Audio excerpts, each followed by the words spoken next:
We have been looking at local growing, but now we take a slight detour beyond plants, because after all, it is an omnivorous diet that got us humans to where we are now. And city bylaws make it a lot easier to raise animal proteins, such as chickens for egg laying.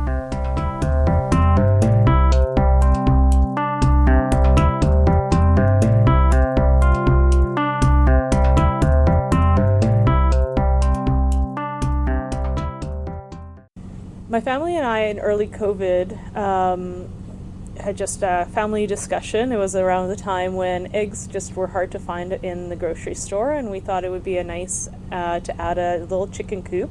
The city of Vancouver allows families to have, single family residences to have up to 4 chickens with very strong protocols as to how you go about making a chicken coop and whereabouts you can put it in your yard. But we were able to do so in our backyard, and we now have 3 hens. Awesome. We learned a lot in the first few months. I learned more than I ever thought I wanted to know about chickens. There's lots to learn about not only housing them and how they behave in terms of wanting to forage for food, get their food, lay their eggs. But some of the challenges we came across when we started was realizing that there's still, in the middle of a city, there's still predators like coyotes and raccoons that are always trying to get in. So we did lose a chicken early on, and it was one of the challenges we learned. But there's also lots of other things we learned about in terms of behavior, of egg laying behaviors, and all the different fun things about getting small eggs and big eggs and shellless eggs and double yolked eggs. There's a lot to learn, and it was a lot of fun. Interestingly, it was a complete family project where when we decided we'd start, everyone of our family got together. We found an online resource for a free architectural plan for the chicken coop. And then me and my 11-year-old and my 7-year-old actually made the coop ourselves. We sawed the logs, we did the architectural designs, we put it together, we hammered it, and it was a family project. It was a lot of fun. It was funny trying to actually source chickens once we had the chicken house coop made after we decided, well, we can't get eggs, so we'll just get chickens. I think we weren't the only ones in Vancouver to decide that, and there was a large onslaught of new backyard chicken farmers, urban farmers, and then it was really hard to actually source chickens, egg-laying chickens at that time. So it took us a couple months. We were on a wait list for a while. We tracked some farmers down, and believe it or not, that's all available on Facebook and Craigslist. Listings, you can actually find them. There's all of ours come from farms out in Langley, and we were able to find a couple. It took us a while to actually find the right chickens that actually personalities match, because there is definitely a pecking order, and they're definitely finicky personalities. Great. So one of the fun things is the chickens do need to learn how to lay eggs. So we always keep a marble fake egg that has the same weight and feel of an egg in the little nest.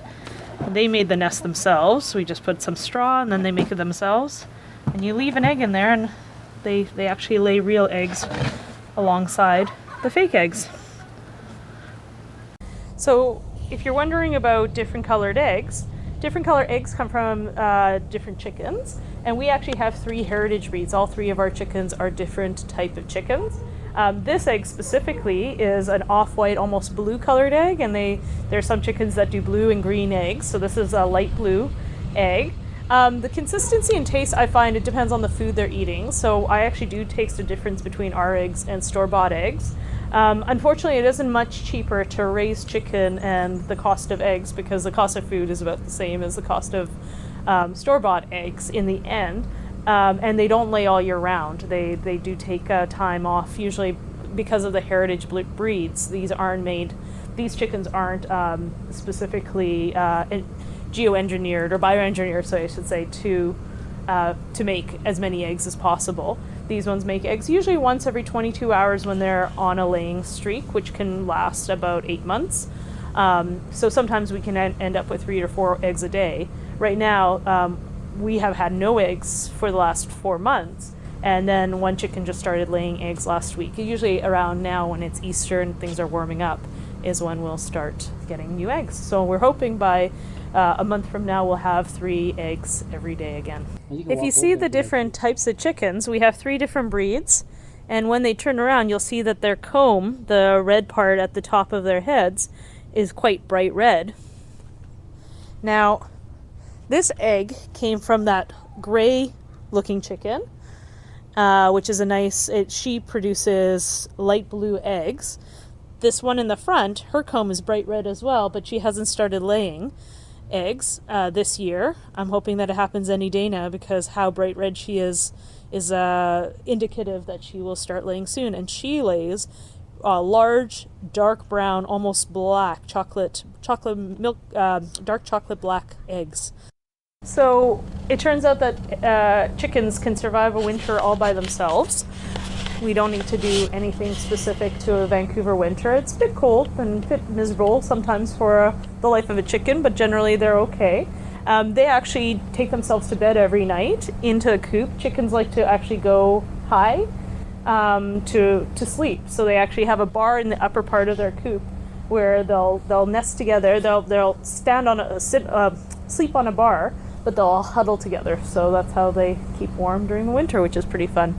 So the city of Vancouver has very strong regulations as to exactly how much space they have to roam, how much space they have to for their nest box, and for their upper area, make sure that they have a place to sleep, so for their behaviors. So the bylaws make a lot of sense in terms of making sure that you have enough kindness, for enough space and kindness for your chickens. So these would be considered free-range chickens, basically? Yeah. Because they can do whatever they like? I believe so, yes.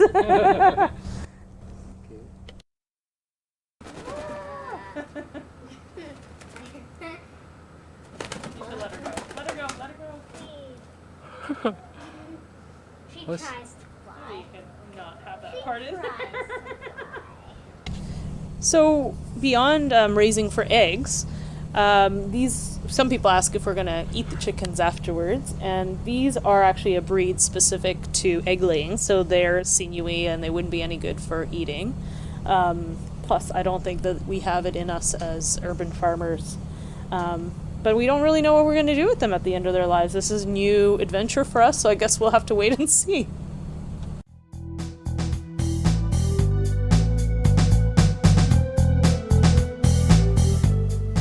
Along with chicken raising in urban areas, there's also a growing interest in fishing locally. And in Vancouver, there are several ponds such as Trout Lake and Hastings Sanctuary Pond that make it easy for fishermen to pursue their craft for recreation or for food.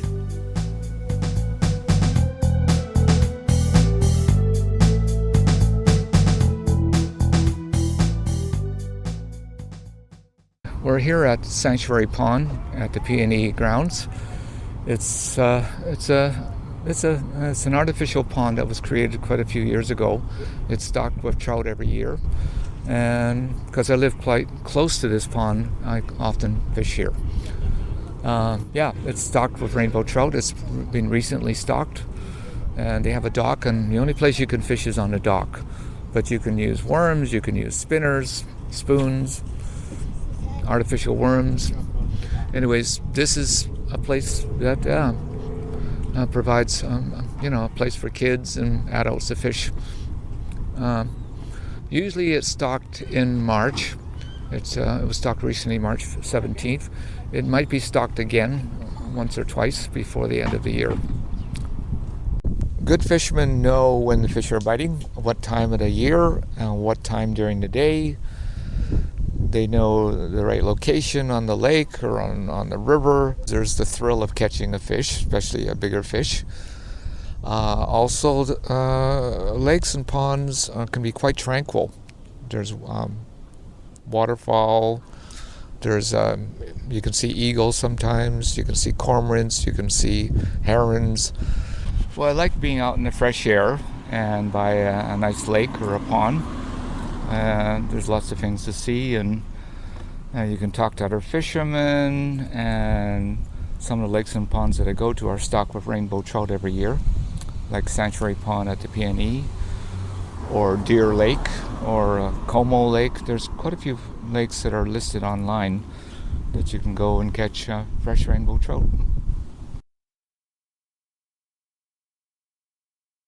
Yeah, if you're retired or you're a kid, kids don't need to get a fishing license to fish here if they're under 16. If you're retired over 65, the license is only $5. So it's a chance to catch some fresh trout. And anyways, the kids love fishing here. I've met some great friends here, and I recommend it to anybody. The fish are pretty tasty. And some of the fish are like over a pound. And yeah, some people come and catch the fish just for catch and release, and others take it home to eat. A day. Well, there's a limit of trout. At some places it's 2 trout a day. Some places like Mike Lake out near Alouette Lake, it's 4. With salmon, there's a limit on how many you can catch, and you can only keep hatchery coho and certain fish you have to release because they're wild.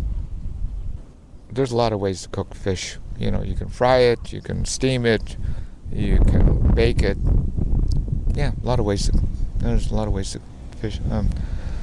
Some people catch fish at a place and they cook it right there.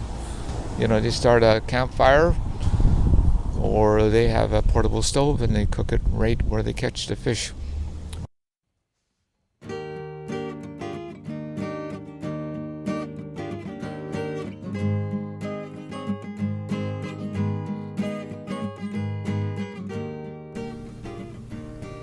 It's been fun looking at the animal side of obtaining local food. Next time we'll look at how reducing food waste contributes to a more robust food system.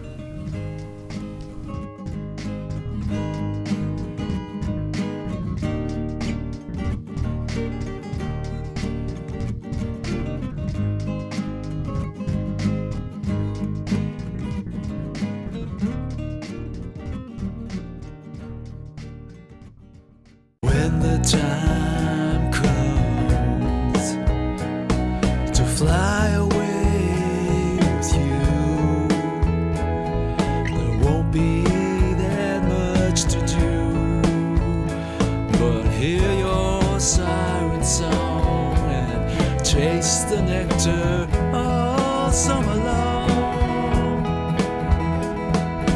Lying here with you just reminds me of the hazy view, and there won't be that much to do but I hear your siren song and taste that nectar